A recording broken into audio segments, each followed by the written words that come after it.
Hey, this is Mike Cosper with SojournMusic.com with our podcast. Welcome.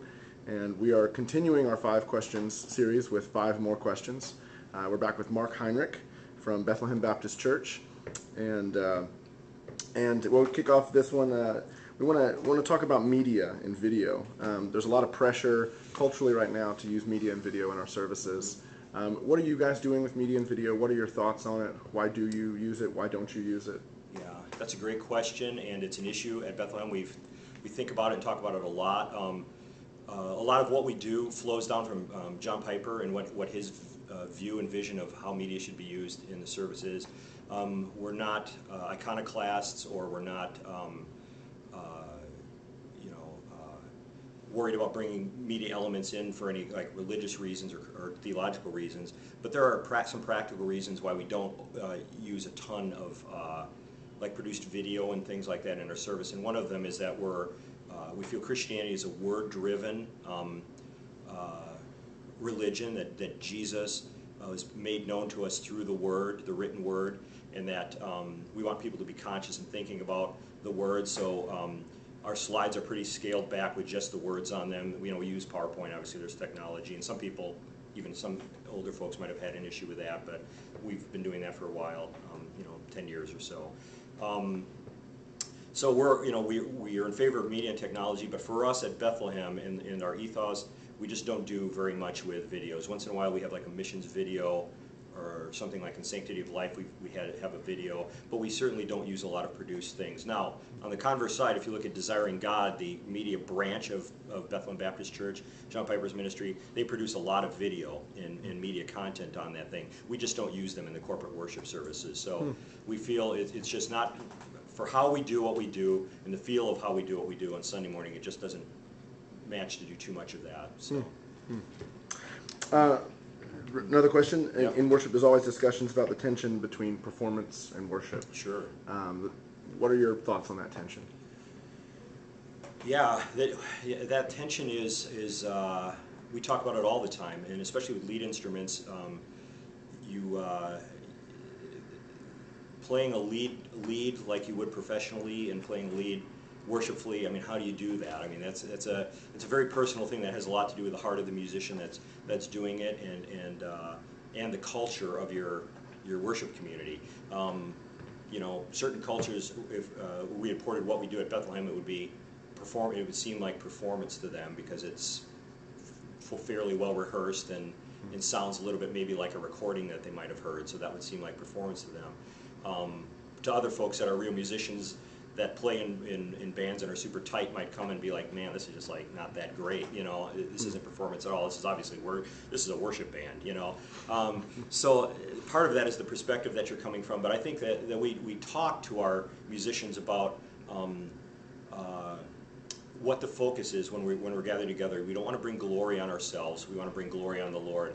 And the certain ways you can move when you're on the platform, or even the kind of lead you might do on a guitar, the way you might play, might bring an undue amount of attention on yourself rather than God. So we have an idea that we call undistracting excellence at Bethlehem, and we never achieve that, but it's sort of this philosophical goal that's out there. Play excellently before the Lord, and we want people's minds to be focused on the Lord. So that's the tension. The tension is left up to the worship leader to when things might be going past that line. So it's a little nebulous, but also mainly up to the musicians to learn over the course of time, as they learn how to lead worship with their instrument, how that might look different than maybe them playing in a club situation or something. So very helpful. How do you understand the audience of worship? We get pressure to sort of gear the service towards the unbelievers in the audience. We get pressure to gear the service towards the believers in the audience. What are your thoughts on that? Yeah, that's a great question too. We don't want to, Paul instructs us, we don't want to do anything that's going to be confusing to unbelievers that come into our midst, but I don't think we tailor our services for unbelievers that come into our midst. The gathered worship is for the body and for the edification and building up of the body.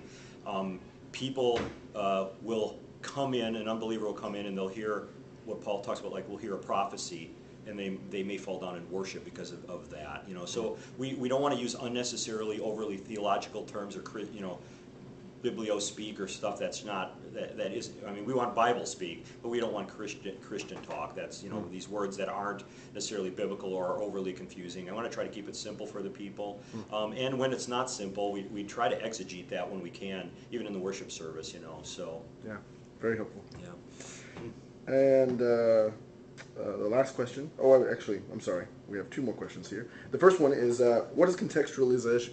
What is contextualization for you in your city, in your situation? Yeah. Obviously, you're a site of a large church. So, what does contextualizing mean and look like? Yeah, that's another great question. It looks different at our different campuses.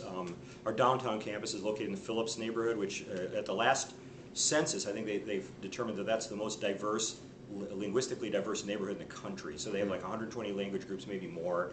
So you've got a ton of different folks there. So when you talk about contextualizing, what language group would we have to figure out who are we trying to reach and how are we trying to reach them. And in that case, who's in our church already, what's our worship center, as far as like the demographic that's already there, and where are we wanting to go. So it's identifying our mission, and then how do we contextualize that. So in Burnsville, we call that an ethnoburb. It also has a fairly decent population of different ethnicities down there, second tier. But we have like Latinos down there. So for us, we include some Spanish in our service. It's not all that, because our worship core, I mean, the center of who's actually in our church and attending our church are not Spanish speakers.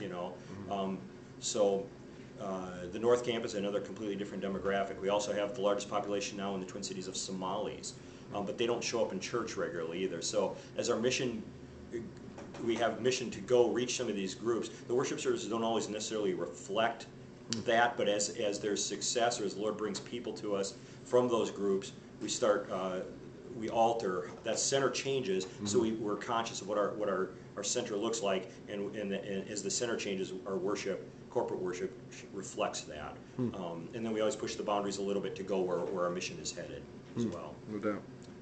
All right, and then the last question, what's really going on Lost? Yeah, I stopped after season 3, so I don't watch the television. I only have DVD in my house, so I'm waiting. But John Locke, I think he's awesome, and yeah, I don't know. Do you know? I don't know. That's why I'm asking. Yeah, I think Justin Taylor knows. You should ask him.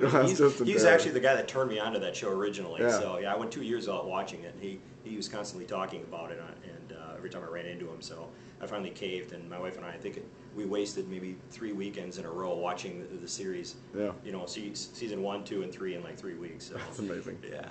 Well, thanks for being with us, Mark. Yeah, you bet.